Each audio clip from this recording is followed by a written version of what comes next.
Hello guys, good evening and welcome to our channel philosophical study. सबसे पहले आप सभी को बहुत बहुत थैंक यू हमारे साथ जुड़ने के लिए। उम्मीद करूंगा आप लोग बहुत अच्छे हैं और आपका प्रिपरेशन बहुत अच्छे तरीके से चल रहे होंगे। तो गाइस, मेरा नाम राहुल मंडल है और स्वागत है आप सभी को आज इस सेशन में।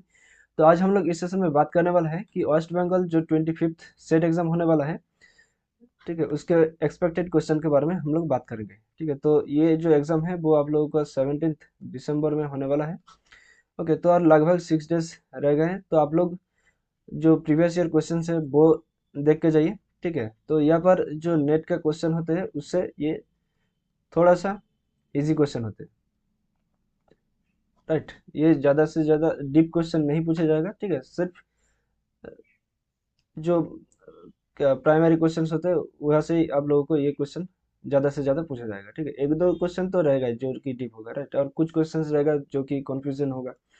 ओके, तो ये हर टाइप के क्वेश्चंस यहाँ पर पूछे जाते हैं, लेकिन नेट के तरह ज़्यादा डीपली क्वेश्चन नहीं पूछा जाएगा। ओके, तो आप लोग प्रीवियस ईयर जो क्वेश्चन है वो आप लोग देख के जाइए। ठीक है, इसका प्रीवियस ईयर का जो एक्सप्लेनेशन है सेट का वो हमारे चैनल पर अवेलेबल है। तो आप लोग इस चैनल पर जाकर प्लेस लिस्ट को चेक कीजिए। ठीक है, वहाँ पर आप लोगों को सेट फिलोसफी बोलकर मिल जाएगा, तो आप लोग वहाँ से देख सकते हैं।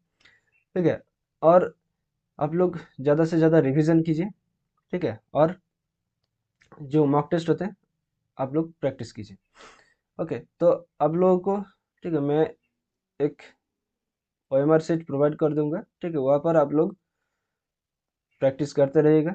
ठीक है, तो ये ऑफलाइन एग्जाम होने वाला है, तो आप लोगों को ओएमआर शीट को प्रैक्टिस करना जरूरी है। ठीक है, और ओएमआर शीट को अच्छे से फिल कीजिएगा। ठीक है, जैसा कि सेट एग्जाम में जो आपका ओरिजिनल जो होता है, ठीक है, ठीक उसी तरह हम लोग एक ओएमआर शीट को फ्रेम करके आप लोगों को प्रोवाइड करूंगा। ओके, तो बस थोड़ा एक दो दिन रुक जाओ तो मैं आप लोगों को प्रोवाइड कर दूंगा। ठीक है, हमारा जो टेलीग्राम चैनल है फिलोसफिकल स्टडी, वहाँ पर। और जो लोग बीपीएससी के लिए सोच रहे हैं, ठीक है, बोल रहे थे कि बीपीएससी की क्लास कब लेके आओगे, तो उसका भी हम लोग, ठीक है, कुछ क्वेश्चंस फ्रेम करके वीडियो अपलोड करूंगा। ठीक है, आप लोग थोड़ा सा वेट कीजिएगा। ओके, और इस जो सेशन चल रहा है, ठीक है, इस सेशन को भी आप लोग देख सकते हो।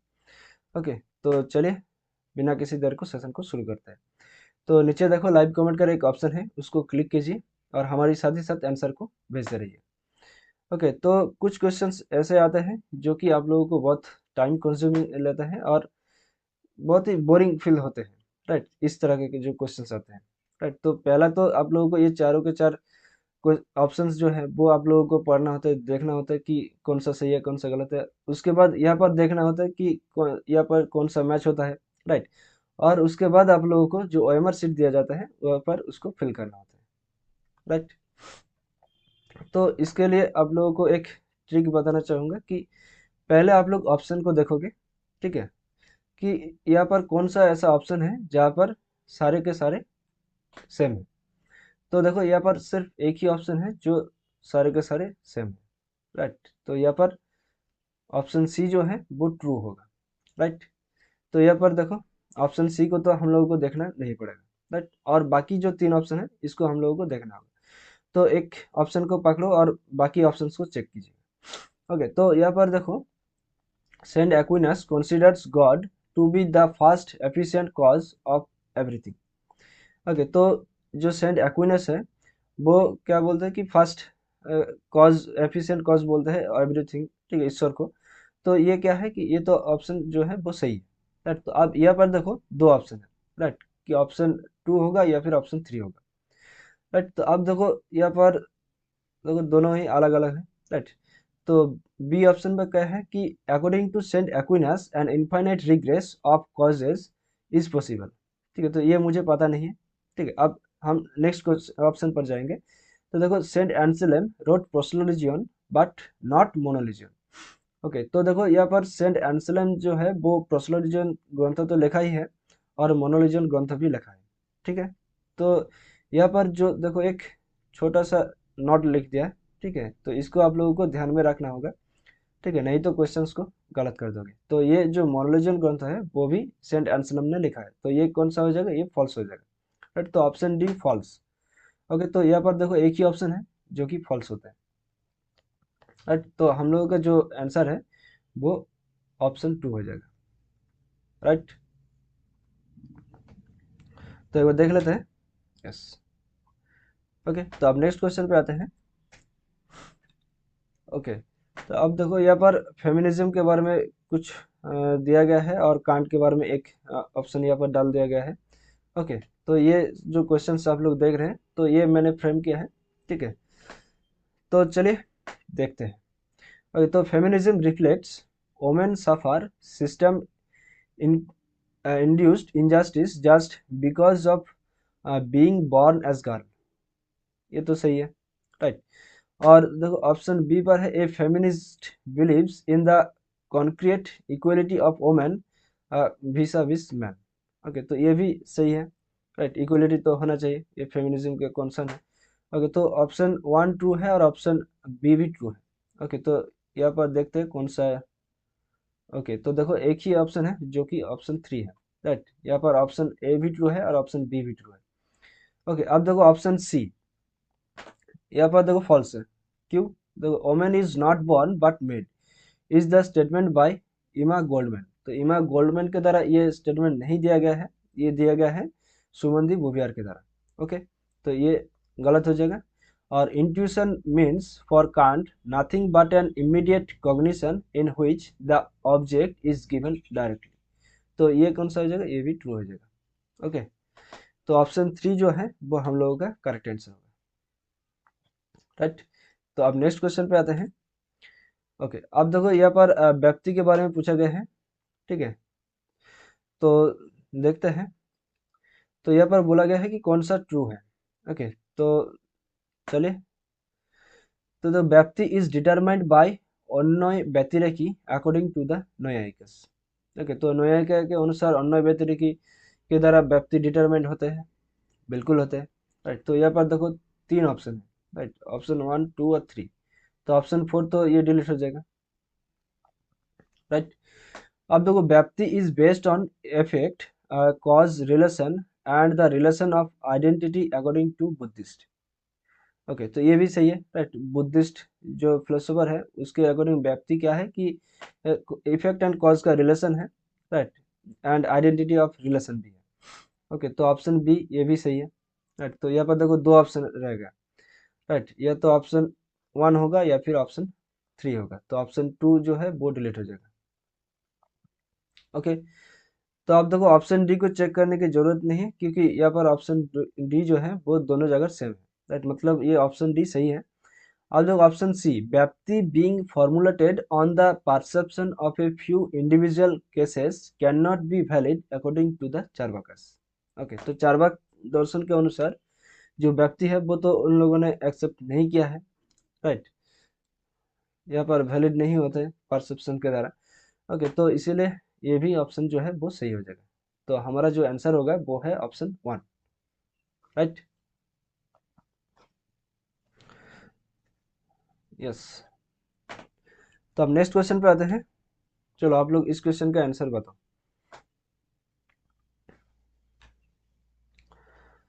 ओके, तो पहला देखो यहाँ पर कौन सा ऑप्शन मैच करता है। तो देखो एक भी ऑप्शन ऐसा नहीं है जो कि सेम है, राइट। तो आप लोगों को ये देखना पड़ेगा। अब देखो भट्टो मीमांसा holds that whenever knowledge arises it reveals itself, its object and the subject। Okay, तो भट्टो मीमांसा क्या इसका ये है? नहीं, देखो itself, its object and its the subject, ये कौन सा है? ये त्रिपुटी पोथोकवाद है, राइट। तो ये फॉल्स हो जाएगा, भट्ट मीमांसा का तो नहीं दिया है, राइट। ये दिया है प्रभाकर मीमांसा ने, राइट। तो ऑप्शन ए गलत है। तो देखो ऑप्शन ए, देखो यहाँ पर भी है, ऑप्शन वन पर और ऑप्शन फोर पर है, राइट। अब that Naiyayikas believe that God is the creator of the universe, ये तो सही है, राइट। तो देखो ऑप्शन वन जो है वो हम लोगों का करेक्ट आंसर हो जाएगा, राइट। और ऑप्शन सी और डी, इन दोनों को भी एक बार देख लेते हैं। तो देखो the Samkhyas believe that the world is an evolution of prakriti, सही है। For Kumarila cognition is an action, ये भी सही है, राइट। तो ऑप्शन वन जो है वो हम लोगों का करेक्ट आंसर है, राइट। तो अब नेक्स्ट क्वेश्चन पे आते हैं। तो यहाँ पर कौन सा एक स्टेटमेंट जो है वो सही है, ठीक है। तो ये आप लोगों को बताना होगा। ओके, तो यहाँ पर देखो ये सारे के सारे कॉन्टेम्पोररी इंडियन फिलोसफी से क्वेश्चंस लिया गया है और ये सारे स्टैटिक है, राइट। तो अगर आपको पता है तो आप लोग बहुत आसानी से इसको आंसर निकल पाओगे, या फिर आपका ये आंसर गलत भी हो सकता है। तो देखो यहाँ पर कॉमन जो है वो है ऑप्शन सी, राइट। तो ऑप्शन सी जो है वो सही है, राइट। इसको हम लोगों को चेक करने की जरूरत नहीं है। अब देखो, one cast one religion one God for man, one form and the same blood in all, I can not find any difference. तो ये जो स्टेटमेंट है वो नारायण गुरु की तरह कहा गया है। ओके, तो ये क्या है, ये सही है, राइट। तो अब देखो ऑप्शन टू होगा या फिर ऑप्शन थ्री होगा। ओके, तो अब इसके अंदर कोई मैच करता है नहीं। ओके, तो अब यह से एक क्वेश्चन आप लोगों को इस बार एनटीयूजी नेट से एक क्वेश्चन पूछा गया था कि one cast one religion one God, right. ये वो मैच द लिस्ट में पूछा गया था, राइट। ओके, तो अब देखो, we want neither capitalism nor socialism, we aim at the progress and happiness of man, the integral man. Okay, ये डीडी उपाध्याय ने कहा है। देखो इसके बारे में अगर आपको नहीं पता है तो आप लोग नेक्स्ट ऑप्शन को पढ़िए। Integration in the philosophy of Shri Aurobindo means ascent through descent. ये तो बिल्कुल सही है, राइट। अरबिंदो का जो इवोल्यूशन होता है वो क्या है कि एसेंट थ्रू डिसेंट की तरह ही होता है, और इंटीग्रेशन, राइट, इसका कीवर्ड है। तो ऑप्शन डी जो है वो सही है, राइट। तो यहाँ पर देखो ये ऑप्शन थ्री जो है वो हम लोगों का करेक्ट आंसर हो जाएगा, राइट। अब ऑप्शन बी जो है वो भी सही हो जाएगा, राइट। तो ये भी याद रखो कि we want neither capitalism not socialism, we aim at the progress and happiness of man, the integral man. Okay, तो ये डीडी उपाध्याय की तरह कहा गया है। यस, तो ये जो ऑप्शन है वो सारे के सारे सही है। ओके, तो ये आप लोग अपने कॉपी पर लिख लीजिएगा। ओके, तो अब नेक्स्ट क्वेश्चन। ओके, तो यहाँ पर कौन सा सही है और कौन सा गलत है ये भी आप लोगों को बताना होगा। ओके, तो यहाँ पर देखते हैं कि कोई सेम है कि नहीं, राइट। तो यहाँ पर कोई सेम ऑप्शन नहीं है। ओके, तो according to Hume causal relation is necessary. क्या ये ह्यूम के साथ जो कॉजल रिलेशन है वो क्या नेसेसरी है? नहीं, ये नेसेसरी नहीं होते, राइट। तो ऑप्शन ए जो है वो फॉल्स है, राइट। तो यहाँ पर भी फॉल्स है और यहाँ पर भी फॉल्स है, राइट। तो ये दो ऑप्शन जो है वो डिलीट हो जाएगा, राइट। अब देखते हैं इसके अंदर कौन सा मैच करता है। तो देखो यहाँ पर ऑप्शन डी, ये दोनों मैच करता है, राइट। तो डी को भी चेक करने की जरूरत नहीं है। अब ऑप्शन बी या फिर सी को देखते हैं। तो देखो, according to Hume causal relation is a constant conjunction between two events. सही है, राइट। तो ऑप्शन बी ट्रू है। यस, तो ये ऑप्शन जो है वो हम लोगों का करेक्ट आंसर हो जाएगा, राइट। तो ऑप्शन वन हम लोगों का करेक्ट ऑप्शन हो जाएगा, और ऑप्शन सी जो है वो फॉल्स हो जाएगा, दैट कि Hume draws the distinction between primary and secondary qualities, ये फॉल्स हो जाएगा, राइट। तो ये W B sets previous year question से ये क्वेश्चन लिया गया है। ओके, तो ये ऑप्शन वन हम लोगों का करेक्ट आंसर है। तो अब नेक्स्ट क्वेश्चन पे आते हैं। ओके, तो ये वेस्ट बंगाल सेट 2020 से लिया गया है। ओके, तो थ्री खुराल, ओके, ये जो रिलीजियस टेक्स्ट है वो किसने लिखा है? ठीक है, इसके बारे में एक क्वेश्चन पूछा गया था, राइट। जो त्रिभुल्लुबर है वो त्रिकुरल लिखा है, राइट। ये भी याद रखो। और त्रिकुरल जो रिलीजियस टेक्स्ट है वहाँ पर क्या क्या होते हैं वो आप लोगों को यहाँ पर पूछा गया है। ओके, तो a collection of couplets on ethics, political and economics matters and allowed, a collection of articles on ethics, politics and economics, a collection of couplets on mystical experience, या फिर इनमें से कोई नहीं। ओके, तो ये जो थ्री कुरल जो रिलीजियस टेक्स्ट होते हैं, ठीक है, वहाँ पर एथिक्स के बारे में बात किया है, इकोनॉमिक्स के बारे में बात किया है, राइट। एंड जो मोहब्बत होते हैं, लाभ होते हैं, राइट, उसके बारे में भी बात किया है। ओके, तो ऑप्शन ए जो है वो हम लोगों का सही आंसर है, राइट। और ये किस आकार में लिखा गया है? वो काप्लेट्स के आकार में लिखा गया है। ओके, ना ही ये आर्टिकल्स के आकार में लिखा गया है और ना ही क्या प्रोज के आकार में लिखा गया है, राइट। ये काप्लेट्स के आकार में लिखा गया है। ओके, तो ये ऑप्शन ए जो है वो हम लोग का करेक्ट आंसर हो जाएगा। Okay, yes. तो अब नेक्स्ट क्वेश्चन पे आते हैं। ओके, तो ये राजस्थान जो सेट एग्जाम होता है, ये 2020 से ये क्वेश्चन लिया गया है। ओके, तो बाय व्हिच इंद्रिय सन्निकर्ष अकॉर्डिंग टू नया sound perception is created. Okay, तो न्याय दर्शन के अनुसार जो ध्वनि का प्रत्यक्ष कौन से इंद्रिय सन्निकर्ष से होता है? संयोग, समवाय, या फिर संयुक्त समवाय, या फिर समवेत समवाय। ओके, तो शब्द शब्दों का परसेप्शन हम लोगों को कैसे होता है,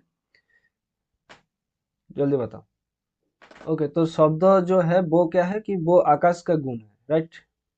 तो शब्द आकाश का क्वालिटी।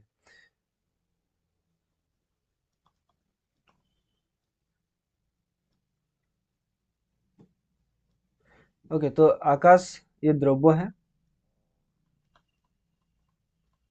और साउंड जो है ये क्वालिटी, राइट। तो इसके साथ कौन सा रिलेशन रहता है? समवाय, राइट। तो समवाय is the correct answer. Yes. तो अब नेक्स्ट क्वेश्चन पे आते हैं। तो ये भी राजस्थान 2020 से एक क्वेश्चन लिया गया है। ओके, तो which relation between term and sentence is held by Prabhakar. Okay, तो यहाँ पर आप लोगों को बताना होगा कि प्रभाकर ने कौन सा एक्सेप्ट किया है, ठीक है। अन्यथा विधानवाद, अभिहितान्वयवाद, समुच्चयवाद, या फिर तात्पर्यवाद, ठीक है। तो यहाँ पर अगर हम लोग ऑप्शन को डिलीट करो तो देखो यहाँ पर समुच्चयवाद और तात्पर्यवाद ये दोनों तो डिलीट हो जाएगा, राइट। और टर्म एंड सेंटेंस के बारे में जो रिलेशंस दिया है प्रभाकर फिलोसफी ने, वो है अन्यथा विधानवाद, राइट। तो ऑप्शन वन जो है वो हम लोग का करेक्ट आंसर हो जाएगा। तो आप लोग ये अन्यथा विधानवाद में अंदर कौन कौन सा होते हैं, राइट, इसका रिलेशन क्या होते हैं, वो आप लोगों को देखना जरूरी है। अभिहितान्वयवाद भी आप लोगों को देखना चाहिए, जो कि कुमारिल भट्ट ने दिया है, राइट। थोड़ा सा आप लोग इसको भी पढ़ के जाइएगा। ओके, तो अब नेक्स्ट क्वेश्चन पे आते हैं। ओके, तो ये कर्नाटक सेट एग्जाम 2020 से ये क्वेश्चन लिया गया है। ओके, तो acceptance of A brain oriented death has important implications in the context of. Okay, तो ये यूथेनेसी के बारे में इस बार एनटीयूजीसी नेट की तरह क्वेश्चंस पूछा गया था, ठीक है। तो इसको एक बार आप लोग जरूर से देख के जाइएगा, ठीक है। हो सके इस सेट एग्जाम में भी आप लोगों को ये यूथेनेसी के बारे में एक क्वेश्चन पूछ लिया हो। ओके, तो देखो ब्रेन ओरिएंटेड डेथ जो होते हैं वो कौन सा होता है, वो पैसिव यूथेनेसिया होते हैं, राइट। तो ऑप्शन बी जो है वो हम लोग का करेक्ट आंसर हो जाएगा। ओके, तो अब नेक्स्ट क्वेश्चन पे आते हैं। ओके, तो ये गुजरात स्टेट एग्जाम जो सेट एग्जाम होते हैं, ठीक है, वो 2022 में ये क्वेश्चन में पूछा गया था कि नैरात्म्यवाद क्या है। ओके, तो नैरात्म्यवाद ये एक क्या है कि बुद्धिस्ट थ्योरी है नैरात्म्यवाद, ठीक है, कि यहाँ पर आत्मा को एक्सेप्ट नहीं किया है, राइट। तो नो सोल थ्योरी, तो देखो यहाँ पर कहाँ पर है, तो देखो denial of the reality of the world ये तो नहीं है। Buddhist theory of no soul ये हो सकता है। Charvaka theory of the unreality of the soul ये नहीं है। और डिनाइल ऑफ गॉड ये भी नहीं है। ठीक है, तो ऑप्शन बी जो है वो हम लोग का करेक्ट आंसर हो जाएगा, राइट। बस, तो अब नेक्स्ट क्वेश्चन पे आते हैं। ओके, तो ये फिर भी गुजरात स्टेट एग्जाम से ये क्वेश्चन लिया गया है कि नया सिलोजिज्म, ठीक है, जो फोर्थ प्रोपोजिशन होते हैं वो कौन सा है? प्रतिज्ञा, हेतु, उदाहरण, उपनय, निगमन। ओके, तो ये पांच होते हैं नया सिलोजिज्म। तो इनमें से फोर्थ जो प्रोपोजिशन है यहाँ पर कौन सा है?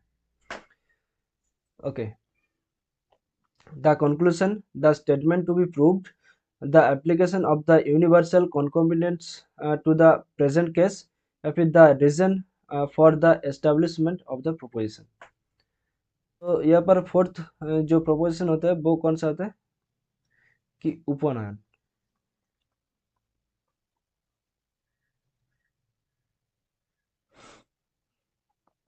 ओके, उपनयन होता है। तो यहाँ पर कौन सा स्टेटमेंट जो है वो आता है वो है ऑप्शन सी, राइट, कि the application of the universal concomitance to the present case. Okay, तो यहाँ से भी एक क्वेश्चन आप लोगों को इस बार पेपर में पूछा गया था, ठीक है, एनटीयूजीसी नेट के द्वारा। ओके, तो ऑप्शन सी जो है वो हम लोग का करेक्ट आंसर है। ओके, तो अब नेक्स्ट क्वेश्चन पे आते हैं।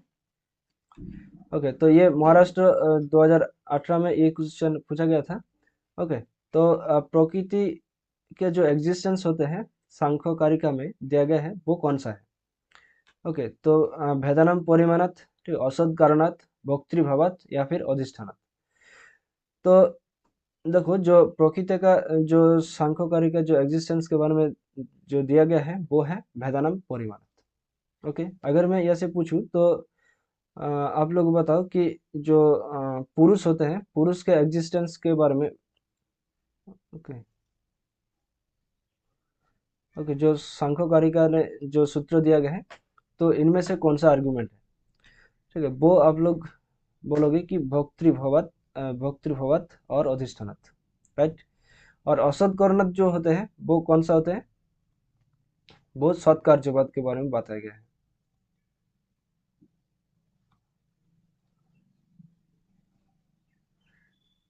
राइट। औसत कर्णक, उपादान ग्रहणक, राइट, वो भी 5 टाइप्स हैं, राइट, कि 5 आर्गुमेंट्स है सत्कार्यवाद में। ये प्रकृति के एग्जिस्टेंस के बारे में भी 5 है, राइट, 5 आर्गुमेंट्स है। और जो पुरुषों का एग्जिस्टेंस के बारे में है वो भी 5 आर्गुमेंट्स है, राइट। तो ये पांचों पांच जो एग्जिस्टेंस के जो आर्गुमेंट्स है वो आप लोग जरूर देख के जाइएगा। ओके, तो ये भेदानम परिमाणत, ये प्रकृति सांख्यकारिका में जो एग्जिस्टेंस के बारे में बताया गया है ये एक आर्गुमेंट है, राइट। तो अब नेक्स्ट क्वेश्चन पे आते हैं। ओके, तो अब ये भी महाराष्ट्र 2018 में इस क्वेश्चन में देखते हैं कि कौन सा स्टेटमेंट जो है वो सही है। ओके, तो देखो, both Prabhakara and Kumarila do not accept anupalabdhi as pramana. Prabhakara does not accept anupalabdhi but Kumarila does. Okay, अब the Prabhakara does not accept any of the pramanas, या फिर Prabhakara and Kumarila accept anupalabdhi as pramana. Okay, okay, तो देखो यहाँ पर जो पूछा गया है कि अनुपलब्धि के बारे में पूछा गया है, राइट। तो अनुपलब्धि जो प्रमाण है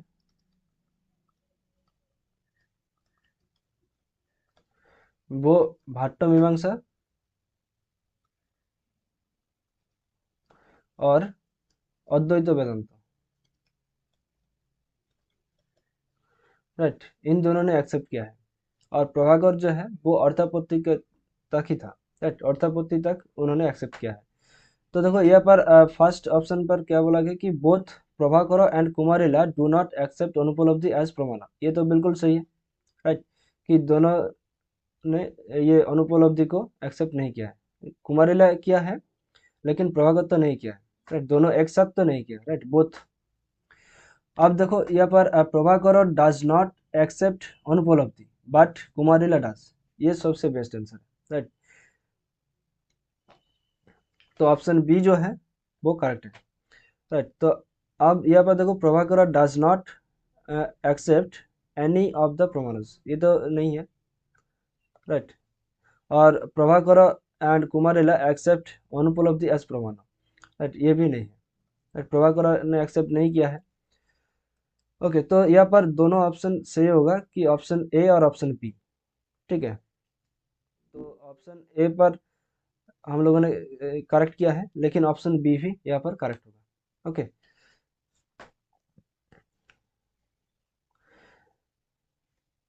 तो अब नेक्स्ट क्वेश्चन देखो, यहाँ पर भी महाराष्ट्र से ये क्वेश्चन पूछा गया है। तो यहाँ पर पूछ लिया गया है कि डॉक्टर अंबेडकर ने कौन सा एक ग्रंथ है जो है वो उन्होंने नहीं लिखा है, कि who are the Shudras, annihilation of the caste, या फिर बुद्ध एंड हिज धम्म, या फिर स्वराज इन आइडियाज। तो जल्दी बताओ। तो अंबेडकर का जो राइटिंग्स है वो कौन कौन सा है? देखो, हु आर द शूद्रज, ये तो बिल्कुल है, राइट। और एनिहिलेशन ऑफ द कास्ट, ये भी है।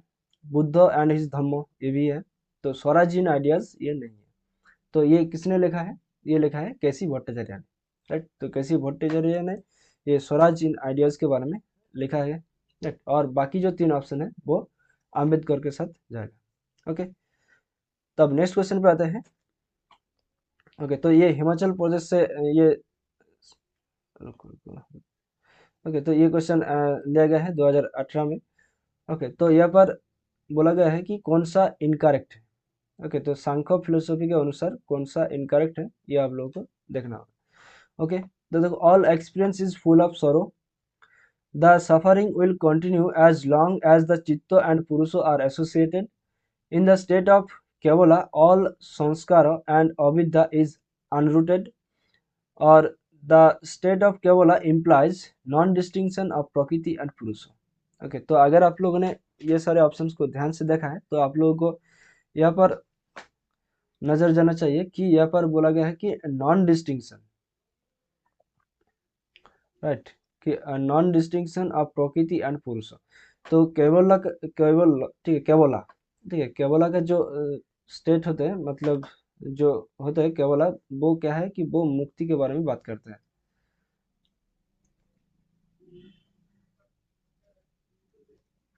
राइट। तो ये मुक्ति कैसे होते हैं कि प्रकृति और पुरुष के बीच जो डिस्टिंक्शन होते हैं वो हम लोग कर पाते हैं, तभी ये केवला का स्टेट जो होते हैं वो होते हैं, राइट। तो ये जो है वो गलत है, तो ऑप्शन डी हम लोगों का सही आंसर हो जाएगा।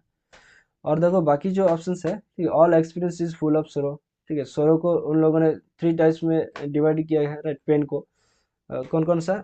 आधिदैविक, आधिभौतिक एंड आध्यात्मिक, राइट।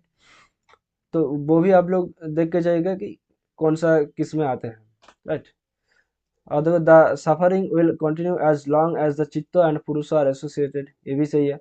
और in the state of kevala all samskara and avidya is unrooted, right, तो ये भी होते हैं। ओके, तो अब नेक्स्ट क्वेश्चन। ओके, तो ये भी हिमाचल प्रदेश से लिया गया है। तो अकॉर्डिंग टू डेमोक्रिटस, ओके, तो डेमोक्रिटस के बारे में यहाँ पर क्वेश्चन पूछा गया है, तो एटम्स के बारे में, राइट। डेमोक्रिटस एंड ल्यूसिपस दोनों ने एटॉमिज्म कहा जाता है, राइट, कि एटम्स के बारे में उन लोगों ने बात किया है। तो यहाँ पर कौन सा स्टेटमेंट जो है वो सही है? तो देखो, atoms differ actually in quantity but only apparently in quality, या फिर atoms differ in quality where is differ in quantity is only apparent, या फिर atoms differ neither in quality nor in quantity, या फिर atoms actually differ both quality and quantity. तो यहाँ पर कौन सा स्टेटमेंट जो है वो सही है? तो देखो, एटम्स के बारे में उन्होंने बताया गया है कि क्वांटिटी के बारे में, ठीक है, वो डिफर होते हैं, राइट। एक एटम दूसरे एटम से ये क्वांटिटी के बारे में डिफर होते हैं, और क्वालिटी के बारे में कुछ कुछ जगह पर इसमें मतलब स्पष्ट रूप से वो डिफर होते हैं, राइट। तो ये ऑप्शन ए जो है वो हम लोगों का सही आंसर हो जाएगा। ओके, तो यहाँ पे देखो, परमाणु वास्तव में मात्रा में भिन्न होते हैं लेकिन केवल स्पष्ट रूप से गुणवत्ता में भिन्न होता है, राइट। तो ये ऑप्शन ए जो है वो हम लोगों का सही आंसर हो जाएगा। यस, तो अब नेक्स्ट क्वेश्चन पे आते हैं। ओके, तो यहाँ पर हिमाचल प्रदेश से ये 2017 के क्वेश्चन है। तो जैनिज्म एंड बुद्धिज्म, राइट, तो इन दोनों को नास्तिक स्कूल्स कहा जाता है इंडियन फिलोसॉफी के। तो वो क्यों कहा जाता है? ताकि दोनों ने अ, ईश्वर के अस्तित्व के बारे में बिलीव नहीं करते हैं इसीलिए, या फिर अथॉरिटी ऑफ रीजन के विश्वास नहीं करते इसलिए, या फिर सेल्फ के एग्जिस्टेंस के विश्वास नहीं रखते इसीलिए, या फिर वेदास के अथॉरिटी के बारे में विश्वास नहीं रखते इसीलिए। तो इंडियन फिलोसफी से चाहे जैनिज्म पूछा हो, बुद्धिज्म पूछा हो, या फिर चारवाक फिलोसफी पूछा हो, ठीक है, अगर यहाँ पर नास्तिक बोला गया है, नास्तिक जो टर्म होते हैं वो वेदास के जो अथॉरिटी है उसको विश्वास नहीं रखने पर ही उसको कहा जाता है, राइट। तो ऑप्शन डी ये करेक्ट आंसर हो जाएगा, राइट, कि वेद का प्रामाण्य स्वीकार नहीं करते इसीलिए इनको नास्तिक कहा जाता है, राइट। और आस्तिक कहा जाता है उन फिलोसोफर्स को जो लोग बिलीव रखते हैं वेद का अथॉरिटी के बारे में, राइट, कि वेद के प्रामाण्य के बारे में जो लोग विश्वास रखते हैं तो उसको आस्तिक फिलोसोफर्स कहा जाता है। राइट, तो ऑप्शन डी जो है वो हम लोगों का करेक्ट आंसर है। ओके, तो ये वेस्ट बंगाल सेट 2018 में ये क्वेश्चन पूछा गया था। ओके, तो अन्नता खेती के बारे में यहाँ पर पूछा गया है कि कौन सा परसेप्शन के ऊपर बेस्ड है अन्नता खेती। ओके, सामान्य लक्षण, ज्ञान लक्षण, जोगोज या फिर लौकिका। तो अन्नता खेती जो है वो कौन सा फिलोसोफर जो है वो एक्सेप्ट किया है, वो है न्याय वैशेषिक। राइट, तो यहाँ पर कौन सा प्रत्यक्ष है, वो है ऑप्शन बी, ज्ञानालक्षण प्रत्यक्ष। ओके, और ज्ञानालक्षण प्रत्यक्ष वो प्रत्यक्ष होते हैं जहाँ पर हम लोग दौड़ी मतलब जो रस्सी होते हैं, राइट, उसके ऊपर जब हम लोग सांप का ज्ञान होता है वहाँ पर होते हैं, और जो एक बर्फ का टुकड़ा हम लोग देखते हैं दूर से तो उसको हम लोग कहते हैं कि वो ठंडी होते हैं। राइट, तो वो है ज्ञानालक्षण प्रत्यक्ष। और सामान्य लक्षण प्रत्यक्ष जहाँ पर ऑल मतलब जो यूनिवर्सल प्रोपोजिशंस के बारे में बात करेगा। राइट, और जोगोज ये तो क्या है कि जो पास्ट फ्यूचर के बारे में बात करेगा। राइट, वो है जोगोज। और लौकिका ये तो आप लोगों को पता ही है। राइट, जो हम लोग परसेप्शन करते हैं। ओके, तो इसका जो आंसर है वो है ऑप्शन बी, ज्ञानालक्षण प्रत्यक्ष। ओके, तो अब आज इस सेशन का लास्ट क्वेश्चन है। ओके, तो ये 2018 में ये क्वेश्चन पूछा गया है, ठीक है, वेस्ट बंगाल सेट से। तो उपमान को एज एन इंडिपेंडेंट प्रमाण, ठीक है, किसने एक्सेप्ट किया है। ओके, तो ये प्रमाण से क्वेश्चन लिया गया है। ठीक है, अगर आप लोग को पता है कि किस स्कूल ने कितना प्रमाण को एक्सेप्ट किया है तो आप लोग इस क्वेश्चन को बहुत आसानी से आंसर दे पाओगे। ओके, तो उपमान को किसने प्रमाण के तौर पर माना गया है। ओके, तो यहाँ पर वेदांत एंड पूर्व मीमांसा। राइट, ओके, तो अगर यहाँ पर वेदांत, पूर्व मीमांसा और यहाँ पर न्याय लिख दिया होता है तो भी ये सही होता है। राइट, मतलब उपमान प्रमाण कौन कौन स्कूल्स ने एक्सेप्ट किया है, यहाँ पर ये सब पूछा गया है। ओके, तो यहाँ पर देखो सांख्य ये तो नहीं होगा, बुद्धिज्म ये भी नहीं होगा। राइट, तो यहाँ पर देखो वेदांत एंड पूर्व मीमांसा ये बिल्कुल सही है। ओके, और योगा तो ये सांख्यों के साथ ही जाते हैं। राइट, तो ये भी नहीं है। ओके, तो ऑप्शन सी जो है वो करेक्ट आंसर है। ओके, तो ये हम लोगों का टेलीग्राम चैनल है फिलोसफिकल स्टडी, इसको ज्वाइन कर लो। इस क्लास का पीडीएफ आप लोगों को वहाँ पर मिल जाएगा। ओके, और ओएमआर सीट भी हम लोग इसी चैनल पर प्रोवाइड कर दूंगा। ठीक है, तो यहाँ पर आप लोग को previous year questions, PDF notes, updated notification, e books, daily quizzes होते हैं, और मॉक टेस्ट का लिंक भी यहाँ पर मिलता रहता है, और क्लासेस का लिंक तो डेफिनेटली मिलता है, और अलर्ट मैसेज भी हम लोग यहाँ पर डालते रहते हैं। राइट, और उसके साथ साथ ये हम लोगों का ऑफिशियल फेसबुक पेज है फिलोसफिकल स्टडी, इसको भी लाइक, फॉलो और शेयर कर दीजिए अपने दोस्तों के साथ। मिलते हैं नेक्स्ट सेशन पर, तब तक के लिए हंसते रहे, मुस्कुराते रहे और चित्त को शांत रखकर अपने प्रिपरेशन को आगे लेकर चले। Thank you, bye bye, take care, ध्यान रखिएगा दोस्तों। जय हिंद, बाय।